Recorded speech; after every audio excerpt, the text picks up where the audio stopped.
नमस्कार विद्यार्थियों, श्रीमती मौरी देवी तापड़िया कन्या महाविद्यालय जसवंतगढ़ के YouTube चैनल पर मैं आपका हार्दिक स्वागत करता हूं। मैं प्रवक्ता चंद्र प्रकाश गुर्जर। आज की क्लास हमारी BA द्वितीय वर्ष के छात्रों के लिए होगी।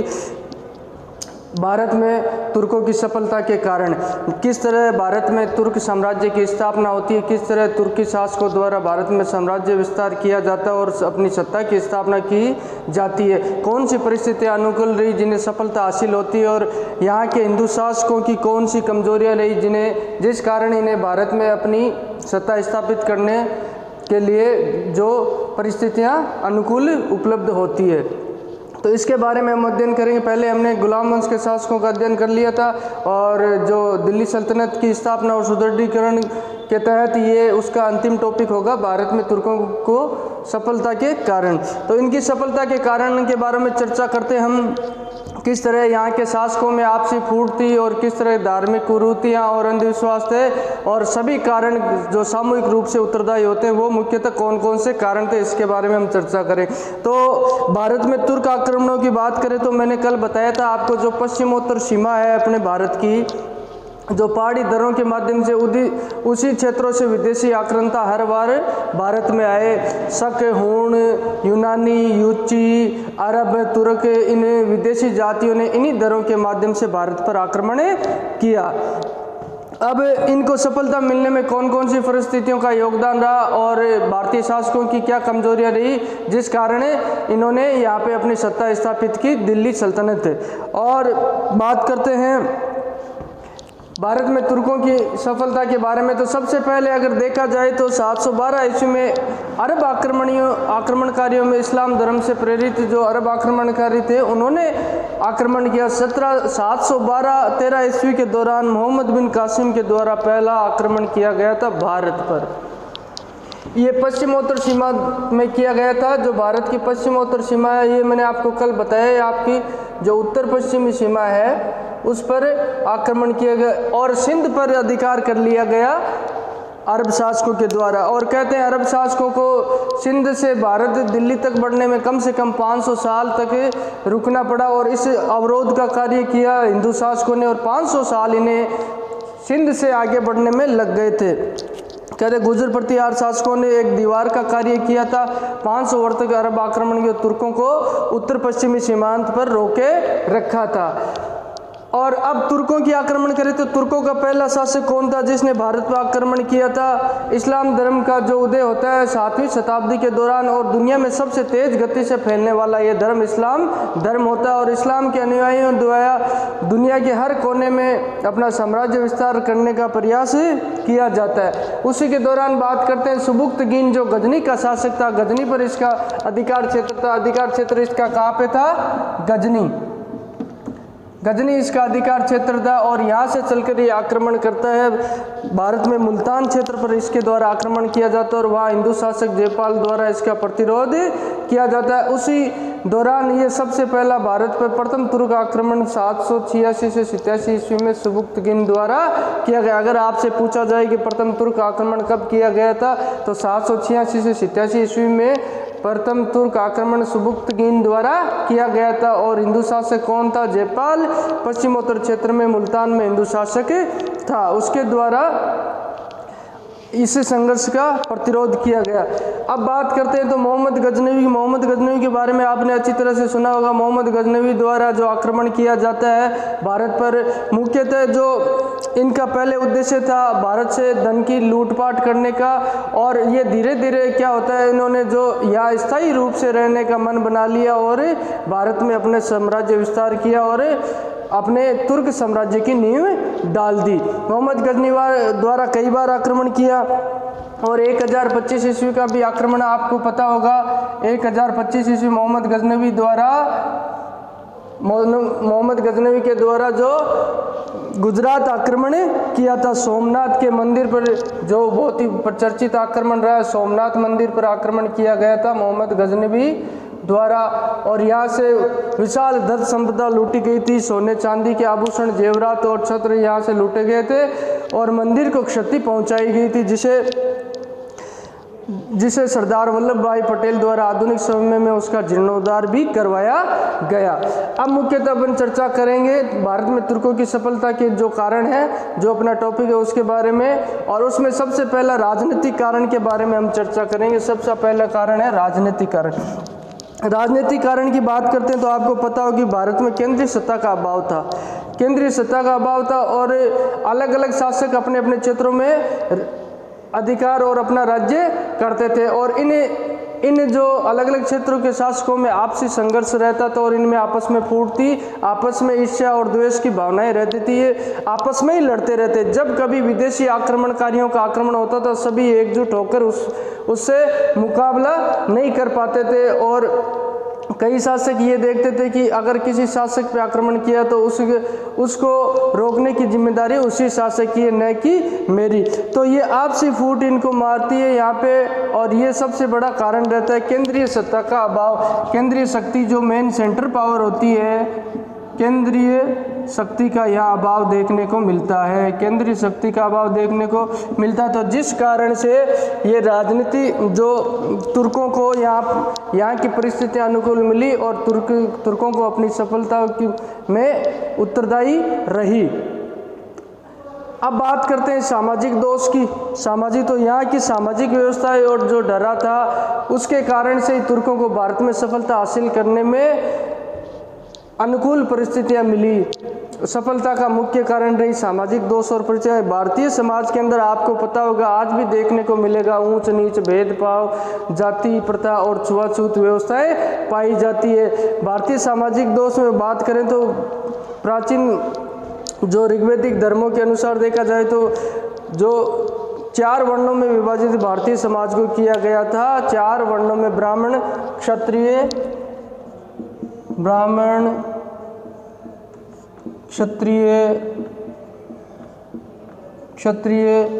वैश्य और शूद्र, ये 4 वर्णों में भारतीय समाज को विभाजित कर दिया गया था प्राचीन धर्म ग्रंथों के अनुसार, और ये प्रथाएं चलती आ रही थी जिसमें ब्राह्मण अपने आप को सर्वश्रेष्ठ मानते थे और क्षत्रिय सिर्फ अपना लड़ने का कार्य क्षत्रियों के जिम्मेदारी पे सौंप दिया गया, क्षत्रियों पे ही था, और वैश्य व्यापार से संबंधित शूद्र इन तीनों वर्णों की सेवा करते थे।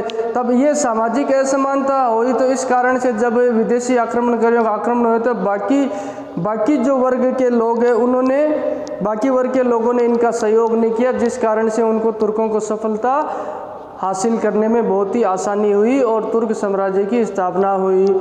सामाजिक दोष के पश्चात अपन बात करते हैं भोग विलास और नशे की प्रवृत्ति। भारतीय शासकों में देखा जाए तो आमोद प्रमोद और भोग विलास की प्रवृत्ति पाई जाती थी। ये राजकार्य में अत्यधिक ध्यान नहीं देते और बाकी भोग विलास की जिंदगी को जीते थे।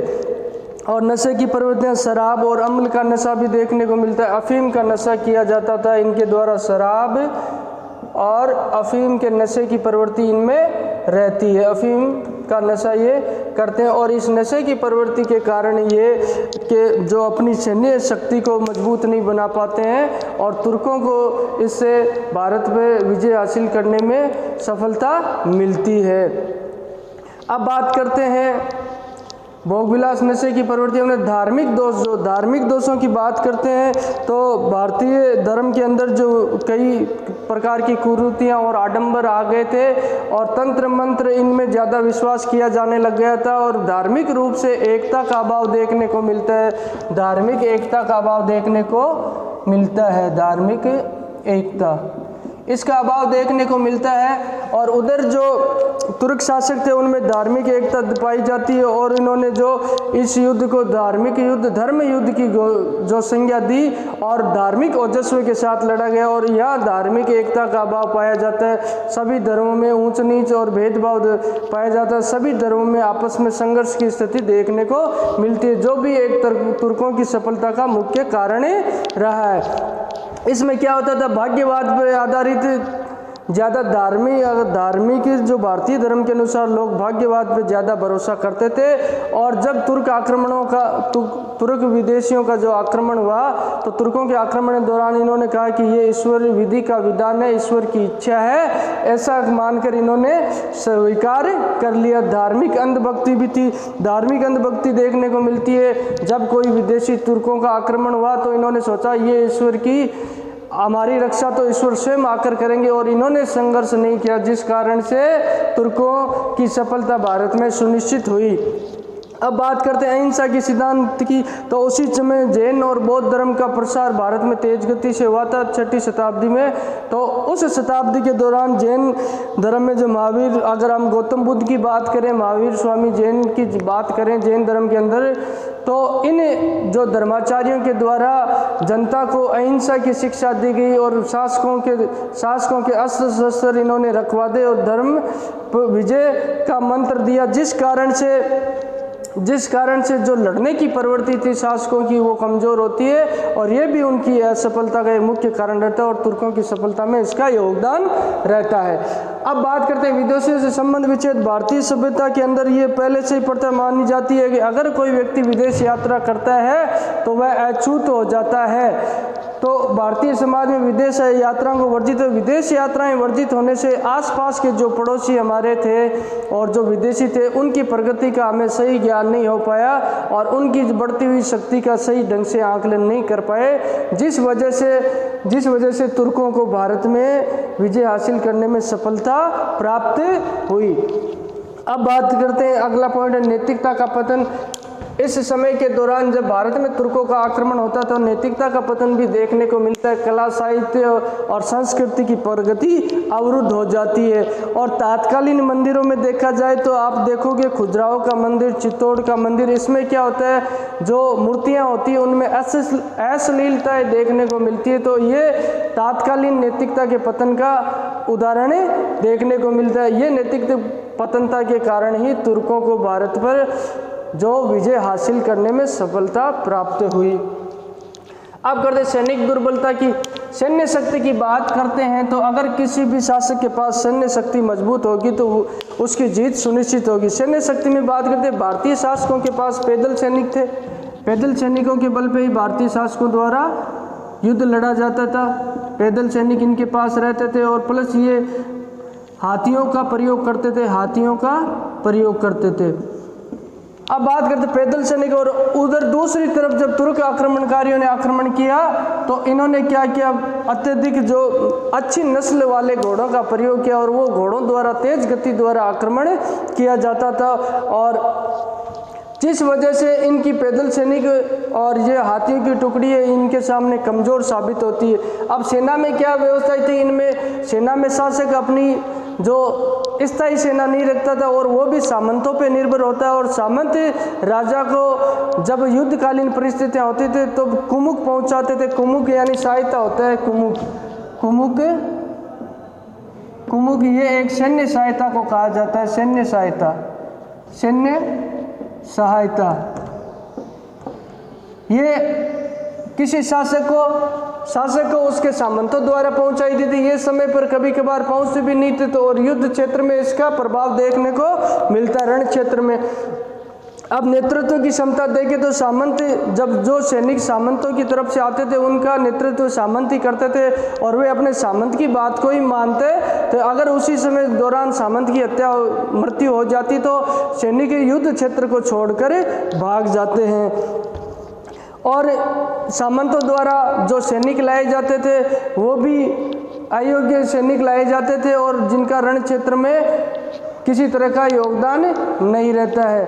अब बात करते हैं गुप्तचर व्यवस्था की, तो कहते हैं इंटेलिजेंसी जो सीक्रेट सर्विसेज है उनकी व्यवस्था की बात करते हैं तो गुप्तचर व्यवस्था है जो उस समय के दौरान कमज़ोर होता है। अगर किसी भी राज्य की सुदृढ़ता में जो गुप्तचर व्यवस्था का योगदान रहता है वो अत्यधिक ही रहता है। तो ये गुप्तचर व्यवस्था धीरे धीरे इनकी कमज़ोर होने लगती है और इनको अपने शत्रुओं का सही तरीके से आभास नहीं होता, सब शत्रु की गतिविधियों को ये जान नहीं पाते हैं।